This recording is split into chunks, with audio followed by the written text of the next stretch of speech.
Hey guys, today I'm going to show you how to restore a disabled iPad or iPhone. This can work for either of these. This usually happens with older devices when they're donated or something like that. If you go to garage sales and you try to put in the password one too many times and it will lock the computer or disable the iPad. This is what you do to fix this issue. What you need to do is you need to hold the home button and the power button at once. Once you see the Apple logo, you need to let go of the power, still holding the home button, and then when this pops up, you let go of both. You go to iTunes. Now you can download iTunes on a Mac or a Windows machine, and when you see this pop up, update will basically update the software for the iPad or the iPhone. This is the first thing to do if you want to save any of the data. If you want to delete all the data and start from scratch, you're going to do to restore iPad. So usually you want to do the update first. If that doesn't work, then you're going to go back and do that. So we're going to click update, and it's going to ask me yes, update. So we're going to update it to the new software, and we're going to wait for the new software to download and upload to the iPad. As we can see here, the new iPad or the Apple logo pops up, and now that the software has been downloaded from the computer, it's going to load itself on to the iPad.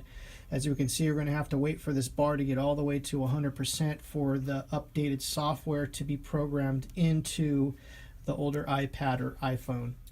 As we can see, just updating it alone did not work. We still have the same issue, so we're going to have to restore iPad, which is going to wipe the entire memory off, and we're going to try it again to see if we can get this iPad back up and running to factory restored default settings.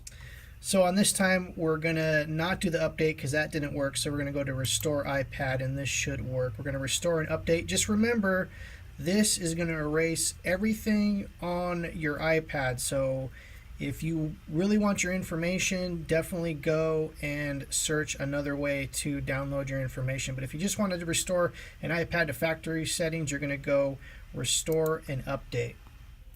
As we can see now, the iPad is doing its motions going through the factory restore. This one actually should take a little longer than the update of the software, so just wait, and once that bar goes through, you'll get a message on iTunes. Alright, so when it's done doing its factory restore, you should see iTunes should come to this welcome to your new iPad screen. You can go through the motions here. Also on your new one, it should show you like if it was a brand new iPad. So it's that simple and easy. If you have any questions, please leave them in the comments below. And thanks for watching. Click the like button, subscribe, and we'll see you next time. Take care. What she know about rocking the wolf on your noggin? What she knowin' about wearing a bird box skin? I'm digging, I'm searching right through that luggage. One man's trash, that's another man's. Your granddad, we're donating that rap.